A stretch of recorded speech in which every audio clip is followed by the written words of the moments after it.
सुप्रभात बच्चों। हिंदी भाग 2 से पाठ 5 पड़ोसी देश नेपाल। आज मैं आपको पड़ोसी देश नेपाल का पाठ पढ़ाऊंगी। सभी बच्चे इसे ध्यान से सुनिएगा, समझिएगा। ओके, तो पाठ को आरंभ करने से पहले हम इसके शब्दार्थ जानेंगे। तो चलिए शब्दार्थ पढ़ते हैं। शब्दार्थ: मधुर, मीठे, मैत्रीपूर्ण, मित्रता से भरे हुए, कद, ऊंचाई, सांकड़ा जिसकी चौड़ाई कम हो, प्रसन्नचित्त, खुश रहने वाले, इलाके, स्थान, क्षेत्र, सुहावना, मन को अच्छा लगने वाला, व्यवसाय, काम धंधा, मृग, हिरन, अभाव, कमी। आओ पढ़ें।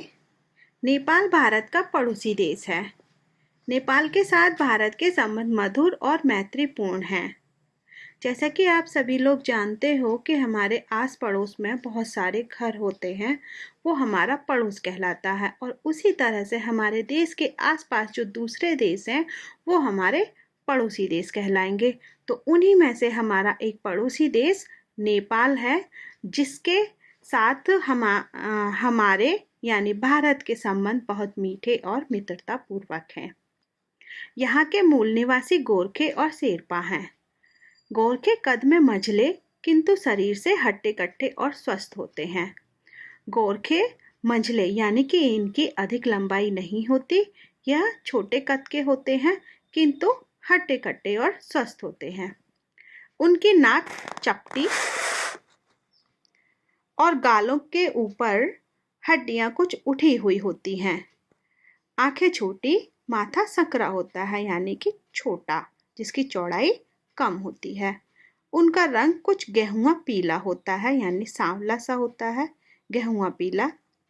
इनका सबसे प्रिय हथियार खुकरी होता है। इनका जो सबसे प्रिय हथियार होता है वो खुकरी नाम से जाना जाता है। यह वीर, साहसी, उदार और प्रसन्नचित्त होते हैं यानी हमेशा खुश रहने वाले होते हैं, साहसी होते हैं और इनका स्वभाव बहुत उदार यानी कि दयालुता से भरा हुआ होता है। तो बच्चों, ये थोड़ा चित्र देखिए। चित्र में नेपाली लोगों के बारे में बताया गया है और इनका पहनावा बताया गया है। और देखिए इनका यह हथियार इन्होंने अपना बांध रखा है, इसको यह खुखरी बोलते हैं। आइए आगे बढ़ते हैं। नेपाल की दूसरी प्रमुख जाति शेरपा होती है। यहाँ के मूल निवासी गोरखे और शेरपा बताए गए हैं। तो यहाँ पे इनके अलावा और भी लोग रहते हैं। ऐसा नहीं है कि यहाँ पर सिर्फ यही दो लोग रहते हैं, यहाँ पर और भी जाति के लोग रहते हैं। लेकिन जो नेपाल की प्रमुख जाति हैं वह शेरपा और गोरखे हैं। शेरपा जाति के लोग भी उतने ही हट्टे कट्टे होते हैं जितने कि गोरखा। ये परिश्रमी होते हैं यानी बहुत मेहनती होते हैं। भारी सामान को अपनी पीठ पर लादकर बड़ी सफलता से पहाड़ों पर चढ़ जाते हैं। संसार की सबसे ऊंची चोटी माउंट एवरेस्ट पर चढ़ने वाले तेंजिंग शेरपा जाति के ही थे। संसार की सबसे ऊंची चोटी माउंट एवरेस्ट, जिसके बारे में आप लोग सभी जानते हो, उस चोटी पर सबसे पहले फतह करने वाले पर्वतारोही तेंजिंग शेरपा ही थे। शेरपा को अपनी पीठ पर कुर्सी रखकर उस पर तीर्थ यात्रियों को बैठाकर तेजी से पहाड़ों पर ले जाते हैं। शेरपा को अपनी पीठ पर कुर्सी रखकर यानी अगर आपने कोई मूवी देखी होगी तो उसमें देखा होगा कि ये लोगों को किस तरीके से चढ़ाते हैं या तीर्थ यात्रियों को यात्रा करवाते हैं। जैसे कि हाल ही में एक मूवी आई है केदारनाथ, तो केदारनाथ में आपने देखा होगा कि उसमें कैसे पहाड़ों पर चढ़ाने के लिए या ऊंचाई पर जाने के लिए वो अपनी पीठ पर एक कुर्सी जैसा बना लेते हैं और उसमें यात्रियों को बिठाकर वो तेजी से लेकर जाते हैं। तो उस तरह की कुर्सी ये लोग अपनी पीठ पर बांधते हैं और जिससे इन्हें पहाड़ों पर ऊंचाई पर जाने में सहायता प्राप्त होती है। ये पहाड़ों में ही अपना जीवन व्यतीत करते हैं। निचले क्षेत्रों में रहने वाले नेपालियों के घर बांस और लकड़ी के बने होते हैं। ऊंचे पहाड़ी क्षेत्रों में पत्थर के मकान बनाए जाते हैं, किंतु उनकी छतें स्लेट की बनी होती हैं, यानी निचले क्षेत्रों में जो लोग रहते हैं उनके घर लकड़ी और बांस के बने होते हैं। तराई वाले इलाकों में रहने वाले घास के मैदान और कहीं कहीं घने जंगल पाए जाते हैं। इन जंगलों में बांस, बबूल, सागौन आदि के पेड़ मिलते हैं। यानी यहाँ पर जो तराई के मैदान है वहाँ पर बहुत घने जंगल हैं और उन घने जंगलों में बांस, बबूल और सागौन के ही पेड़ अधिक मात्रा में मिलते हैं। तो ये पेड़ों से हमें क्या क्या प्राप्त होता है ये तो आप सभी जानते ही हैं। फल, फूल और ईंधन और इमारती लकड़ी हमें पेड़ों से प्राप्त होती है। और यहाँ शेर, भालू, हिरन, गैंडे, भेड़िए आदि जानवर भी पाए जाते हैं।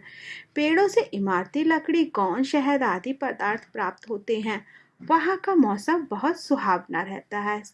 सुहावना मतलब मन को अच्छा लगने वाला, मतलब वहाँ का मौसम इतना अच्छा है कि हमारे मन को बहुत अच्छा लगता है। नेपालियों का मुख्य व्यवसाय खेती करना है। तराई और उसमें कुछ ऊंचाई वाले इलाकों में हरे भरे खेत दिखाई देते हैं। यहाँ सेवाल नामक घास पैदा होती है। इसी घास पर याक पलते हैं। याक वहाँ का एक फेमस यानी कि मशहूर जानवर है जो देखने में कुछ कुछ गाय जैसा दिखता है। याक नेपाल का सबसे उपयोगी पशु है। इसे नेपाल की कामधेनु भी कहा जाता है। यह माल ढोने के काम आता है, साथ ही इससे दूध, मांस और चमड़ा भी प्राप्त होता है। यानी यह जो याक है यह इनका सबसे उपयोगी पशु है, इसी से यह दूध, मांस और चमड़ा प्राप्त करते हैं। इसके बाल और सींग भी बहुत उपयोगी होते हैं। याक के अलावा यहाँ गाय, बैल, भेड़, बकरियां और भैंसें भी पाई जाती हैं। ऊंचे पहाड़ी क्षेत्रों में कस्तूरी मृग पाया जाता है। इससे हिरण की नाभि में कस्तूरी होती है। इसकी सुगंध बहुत तेज होती है। यहाँ अदरक भी खूब पैदा होता है। अब कस्तूरी मृग नाम आपने सुना होगा, लेकिन कस्तूरी मृग की जो है एक खूबी है कि इसका जो कस्तूरी है जिसकी सुगंध आती है वो इसकी नाभि में ही पाया जाता है। लेकिन जब इस हिरन को यह खुशबू आती है तो हिरन उस खुशबू को पाने के लिए इधर उधर दौड़ता है। लेकिन इसकी विडंबना तो देखिए, यह हिरन ये नहीं जानता कि यह खुशबू तो मेरी नाभि से ही आ रही है ना बच्चों। वो अपनी इस चीज को वो नहीं पहचान पाता है कि यह खुशबू मेरे ही शरीर से आ रही है, लेकिन वो इस खुशबू को ढूंढने के लिए वो इधर उधर भागता है। अब छोटा सा हिस्सा हमारा यह है कि यह भी जानो तो बच्चों इसे भी देखिए। दुनिया में नेपाल का झंडा ही ऐसा है जो वर्गाकार नहीं है। सभी देशों के झंडों के 4 कोने होते हैं, लेकिन नेपाल के झंडे में ऐसा नहीं है। कभी देखिएगा आप झंडे को। आगे बढ़ते हैं। पहाड़ी इलाका होने के कारण यहाँ यातायात की सुविधाओं का अभाव है। अब नेपाल पूरा पहाड़ी इलाका है, इसीलिए वहाँ पर यातायात की सुविधाओं की कमी है। नेपाल बिहार सीमा पर रक्सौल से अमलेखगंज तक 100 किलोमीटर का रेल मार्ग है। तो यहाँ पर जो रेल मार्ग है वो बिहार की सीमा से लगा हुआ और अमलेखगंज तक है जो 100 किलोमीटर का है। यहाँ से काठमांडू तक पक्की सड़क है, यानी कि अमलेखगंज से रक्सौल से अमलेखगंज और अमलेखगंज से काठमांडू तक पक्की सड़क है। इस राजमार्ग का निर्माण भारत सरकार के सहयोग से हुआ था। यानी भारत सरकार ने नेपाल को इस राजमार्ग के निर्माण में सहयोग प्रदान किया, यानी उनकी सहायता करी। इसे त्रिभुवन राजमार्ग कहा जाता है और इस राजमार्ग का नाम उन्होंने त्रिभुवन रखा। यहाँ वायु मार्गों को अधिक महत्व प्राप्त है। यहाँ वायु मार्गों को अधिक महत्व इसलिए प्राप्त है क्योंकि वहाँ पर सड़कों की पहाड़ी इलाके होने की वजह से सड़कों का अधिक निर्माण नहीं है। काठमांडू यहाँ का मुख्य हवाई अड्डा है। काठमांडू नेपाल की राजधानी है। यहाँ स्थित पशुपतिनाथ का मंदिर बहुत प्रसिद्ध है। भारतीय लोग भी इस मंदिर में भगवान शिव के दर्शन के लिए आते हैं। तो नेपाल का जो पशुपतिनाथ का मंदिर है वो भगवान शिव का मंदिर है और यह मंदिर बहुत प्रसिद्ध है। और ये कहाँ पर है? नेपाल में है और काठमांडू नेपाल की राजधानी है। आगे देखिए, नेपाल में लुम्बिनी नामक स्थान भगवान बुद्ध का जन्म स्थल है। भगवान बुद्ध को आप सभी लोग जानते ही हो, जिन्होंने बौद्ध धर्म की स्थापना की। तो यह लुम्बिनी जो जगह है नेपाल में, वो भगवान बुद्ध की जन्मस्थली है और यह जन्मस्थली होने के कारण बौद्धों का प्रमुख तीर्थ स्थान है। नेपाल में हिंदुओं की संख्या अधिक है। नेपाल हिंदू प्रधान देश भी है। यहाँ दीपावली, दशहरा आदि त्योहार बड़े ही उत्साह के साथ मनाए जाते हैं। जैसे हमारे भारत देश में दीपावली और दशहरा उत्साह के साथ मनाए जाते हैं, उसी तरीके से नेपाल में भी यह त्योहारों को मनाया जाता है।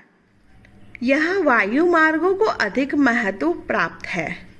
अब वहाँ पर पहाड़ ही पहाड़ हैं, तो वहाँ पर रास्ता कम है, इसीलिए वहाँ पर वायु मार्गों की अधिक महत्वता है।